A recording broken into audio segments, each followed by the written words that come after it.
السلام عليكم ورحمة الله. بسم الله والحمد لله والصلاة والسلام على أشرف رسول الله.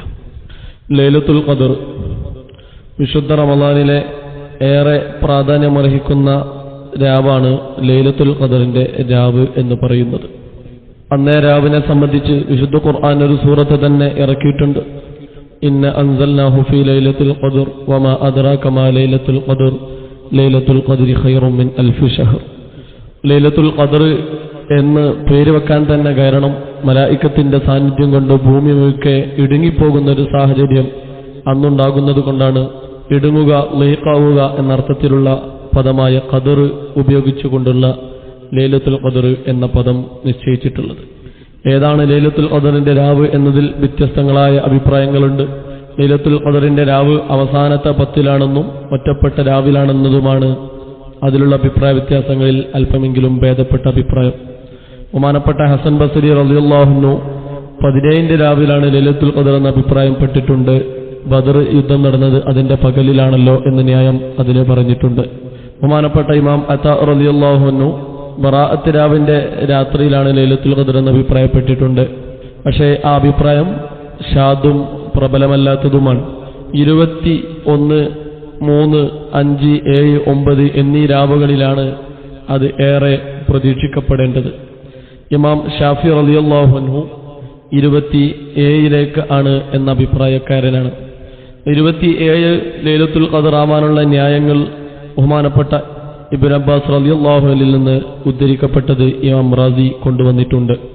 അതിന്റെ ന്യായം 2 കാരണങ്ങളാൽ അത് ആ സൂറത്തിൽ നിന്നത് പിടിക്കപ്പെടുമെന്ന് മഹാൻ പറയുന്നു. ഒന്നാമതായി, സൂറത്തുൽ ഖദറിൽ മൊത്തമായി 30 പദങ്ങളാണ് ഉൾച്ചേർത്തിട്ടുള്ളത്. സലാമുൻ ഹിയ ഹത്താ മത്ലഉൽ ഫജ്ർ എന്നിടത്തുള്ള സലാമുൻ എന്ന പദം 26-ാമത്തതാണ്. ഹിയ എന്നത് 27, ഹത്ത 28, മത്ലഉ 29, ഫജ്ർ 30. അതിൽ 27-ാമത്തെ പദം ഹിയ, അത് ലൈലത്തുൽ ഖദറിലേക്കാണ് സൂചന. ആ ഹിയ അത് എന്ന് പറഞ്ഞാൽ ലൈലത്തുൽ ഖദർ എന്നർത്ഥം. അപ്പോൾ 27 ലൈലത്തുൽ ഖദറാണെന്നതിലേക്കുള്ളൊരു സൂചനയാണ് എന്ന് ബഹുമാനപ്പെട്ട ഇബ്നു അബ്ബാസ് റളിയല്ലാഹു അൻഹു അതിൽ നിന്ന് സൂചിപ്പിക്കുക. അതിനും പുറമെ ലൈലത്തുൽ ഖദർ എന്ന പദം, ആ പദത്തിൽ 9 അക്ഷരങ്ങൾ ഉൾക്കൊണ്ടിട്ടുണ്ട്. പ്രസ്തുത സൂറത്തിലാവട്ടെ 3 തവണ ലൈലത്തുൽ ഖദർ എന്ന പദം വന്നിട്ടുണ്ട്. ഇന്ന അൻസൽനാഹു ഫീ ലൈലത്തുൽ ഖദർ വമാ അദ്റാക മാ ലൈലത്തുൽ ഖദർ ലൈലത്തുൽ ഖദ്രി ഖൈറും മിൻ അൽഫി ശഹർ എന്ന് 3 തവണ ആവർത്തിച്ച ആ 9 അക്ഷരങ്ങൾ 3 തവണ ആവർത്തിക്കുമ്പോൾ 27 കിട്ടും. അതും ഈ ലൈലത്തുൽ ഖദർ 27 ആണ് എന്നതിലേക്ക് സൂചനയാണെന്ന് മഹാനവറുകൾ ഓർമ്മപ്പെടുത്തുന്നുണ്ട്. മാത്രവുമല്ല, ലൈലത്തുൽ ഖദ്രി ഖൈറും മിൻ അൽഫി ശഹർ എന്ന് 3-മതും ലൈലത്തുൽ ഖദർ എന്ന പദത്തെ ആവർത്തിച്ചു. ഹിയ ഖൈറും മിൻ അൽഫി ശഹർ എന്ന് പറഞ്ഞാൽ മതിയായിരുന്നു. അത് പറയാതെ ആ ലൈലത്തുൽ ഖദർ എന്ന് തന്നെ ആവർത്തിക്കാനുള്ള കാരണം ഈ അക്ഷര സൂചകത്തിലേക്കുള്ള ഒരു സൂചന കൂടിയാണ് എന്ന് മഹാത്മാക്കൾ ഇബ്നു അബ്ബാസ് തങ്ങളെ തൊട്ട് തിരിച്ചിട്ടുണ്ട്. ബഹുമാനപ്പെട്ട ഇമാം ഗസാലി റളിയല്ലാഹു അൻഹു പറയുന്നത്, ഏത് ദിവസത്തിലാണ് റമളാൻ തുടങ്ങിയത് എന്ന് നോക്കി ലൈലത്തുൽ ഖദർ ഏത് രാവിൽ സംഭവിക്കുമെന്ന് നമുക്ക് തീരുമാനിക്കാം എന്ന് മഹാനവറുകൾ പറയുന്നുണ്ട്. ആ കണക്ക് പ്രകാരം അവിടെ നിന്ന് രേഖപ്പെടുത്തുന്നത് യാനത്ത് തോലിബീൻ 287 അടക്കമുള്ള ധാരാളം കിതാബിൽ രേഖപ്പെടുത്തിയത് കാണാം. റമളാൻ മാസത്തിന്റെ തുടക്കം ഞായർ, ബുധൻ എന്നീ ദിവസങ്ങൾ ആവുകയാണെങ്കിൽ ആ വർഷത്തിലെ ലൈലത്തുൽ ഖദർ 29-ാം രാവിനാവും. തിങ്കളാണ് തുടക്കമെങ്കിൽ 21-ാം രാവിനാവും. ചൊവ്വ, വെള്ളി എന്നീ ദിവസത്തിലാണ് റമളാനിന്റെ തുടക്കമെങ്കിൽ 27-ാം രാവിന് ലൈലത്തുൽ ഖദർ പ്രതീക്ഷിക്കാം. വ്യാഴാഴ്ചയാണ് തുടങ്ങുന്നതെങ്കിൽ 25-ാം രാവിനാണ്. ശനിയാഴ്ചയാണ് തുടങ്ങുന്നതെങ്കിൽ 23-ാം രാവിനാണ്. എന്നിങ്ങനെ ഉള്ള നല്ല ഒരു കണക്ക് അത് സംബന്ധിച്ച് ഇമാം ഗസാലി തങ്ങൾ പറയുന്നുണ്ട്. യാനത്ത് തോനീബിൽ തന്നെ രേഖപ്പെടുത്തിയത് കാണാം. ഖാല ശൈഖ് അബുൽ ഹസൻ മഹാനവറുകൾ പറയുകയാണ്, ഫമന്ദു ബലഗ്തു സിന്ന റിജാൽ, ഞാൻ പ്രായപൂർത്തി എത്തിയതിനു ശേഷം മാ ഫാതത്തിനി ലൈലത്തുൽ ഖദ്രി ബിഹാദിഹിൽ ഖായിദത്തുൽ മദ്കൂറ, ഈ പറയപ്പെട്ട ഈ നിയമം അനുസരിച്ച് ഞാൻ ലൈലത്തുൽ ഖദ്ർ പരിശോധിച്ചപ്പോൾ പ്രായപൂർത്തി എത്തിയതിനു ശേഷം ഒരു ലൈലത്തുൽ ഖദ്ർ പോലും എനിക്ക് നഷ്ടപ്പെട്ടിട്ടില്ല. ഈ കണക്ക് പ്രകാരം എല്ലാം കൃത്യമായി എനിക്ക് മനസ്സിലാക്കാൻ സാധിച്ചു എന്ന് മഹാനവറുകൾ രേഖപ്പെടുത്തിയിട്ടുണ്ട്. ഏതായാലും ആ ലൈലത്തുൽ ഖദ്റിനെ നമ്മളേറെ പ്രതീക്ഷിക്കുക. നമുക്ക് മുമ്പിൽ അത് ഗോപ്യമാക്കപ്പെട്ടു. നബി സല്ലല്ലാഹു അലൈഹി വസല്ലം തങ്ങൾക്ക് ഏത് രാവ് എന്ന് കൃത്യമായി അള്ളാഹു അറിയിച്ചു കൊടുത്തിരുന്നു. പിന്നീട് സ്വഹാബത്തിനിടയിൽ അത് സംബന്ധിച്ചുള്ള ഒരു സംസാരങ്ങൾ ഉണ്ടായപ്പോൾ ആ തർക്കത്തിന്റെ കാരണത്താൽ അള്ളാഹു നബി തങ്ങൾക്കത് മറപ്പിക്കപ്പെട്ടു. തർക്കമുള്ള സമൂഹത്തിൽ ബറക്കത്തുണ്ടാവുകയില്ല, ബറക്കത്ത് ഉയർത്തപ്പെടും എന്നതിനും ഇത് ഉദാഹരണമാണ്. ഷമോനുൽ ഗാസി എന്ന ബനി ഇസ്രായേലിലെ മഹാൻ രാത്രി മുഴുവനും നിസ്കാരത്തിലായിട്ട് ഇബാദത്ത് ചെയ്യും. പകൽ മുഴുവനും ഒട്ടകത്തിന്റെ ഒരു എല്ലെടുത്ത് അദ്ദേഹം 1000 വർഷം യുദ്ധം ചെയ്തു, 1000 വർഷം നിസ്കാരം നടത്തി.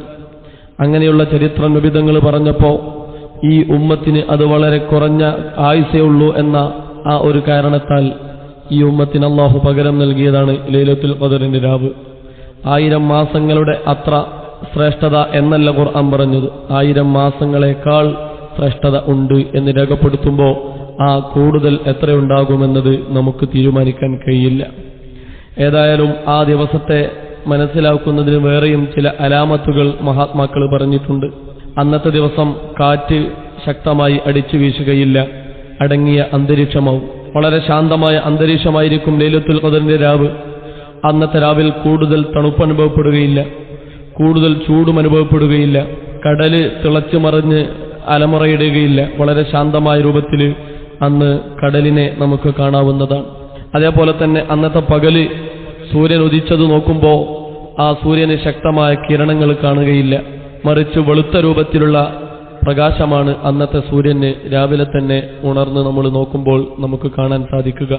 കാരണം ഭൂമി മുഴുക്കയും മലായികത്തിന്റെ സാന്നിധ്യം ഉണ്ടായതുകൊണ്ട് സൂര്യന്റെ പ്രകാശത്തിന്റെ കിരണത്തിന്റെ ശക്തി കുറഞ്ഞ് ആ രൂപത്തിലാണ് അന്നത്തെ ദിവസത്തിൽ കാണുക. അവിടെ ഒരു ചോദ്യം പണ്ഡിതന്മാർ ചോദിക്കുന്നുണ്ട്. ലൈലത്തുൽ ഖദറിന്റെ പകലിൽ ആ രാവിനെ സംബന്ധിച്ച് ഇന്നലെ ലൈലത്തുൽ ഖദറായിരുന്നു എന്നറിഞ്ഞതുകൊണ്ട് എന്താണ് കാര്യം, രാവിന്റെ ഇബാദത്ത് കഴിയില്ലല്ലോ എന്ന ചോദ്യത്തിന് മഹാത്മാക്കൾ മറുപടി പറഞ്ഞത്, ലൈലത്തുൽ ഖദറിന്റെ രാവ് പോലെ തന്നെ ഇബാദത്തിന്റെ വിഷയത്തിൽ പ്രാധാന്യമുള്ളതാണ് അന്നത്തെ പകലും. അതുകൊണ്ട് ആ പകലും കൂടുതൽ ഇബാദത്ത് എടുക്കണം, അതിന് ഈ അടയാളം ഉപകരിക്കുമല്ലോ എന്ന് മഹാത്മാക്കൾ നമ്മോട് ഓർമ്മപ്പെടുത്തിയിട്ടുണ്ട്. എല്ലാ രാവുകളും പ്രാധാന്യത്തോടുകൂടി നമ്മൾ പരിഗണിക്കുക. ഫത്തുൽ മുഈനിൽ തന്നെ രേഖപ്പെടുത്തിയത് കാണാം.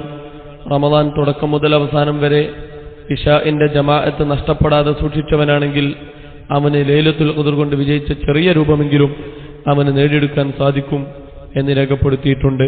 ഏതായാലും ഏറെ പ്രാധാന്യവും പവിത്രവുമായ രാവുകൾ നമ്മുടെ മുന്നിൽ ഏതാനും ദിവസങ്ങൾ എണ്ണിത്തിട്ടപ്പെട്ടുകൊണ്ടിരിക്കപ്പെടുന്ന രാവുകളാണ് നമുക്ക് മുമ്പിലുള്ളത് എന്നതുകൊണ്ട് എല്ലാ രാവുകളെയും അതിൻ്റെതായ പ്രാധാന്യത്തോടു കൂടി ഉൾക്കൊള്ളാൻ നമ്മൾ തയ്യാറാവുക. അല്ലാഹു അനുഗ്രഹിക്കുമാറാവട്ടെ.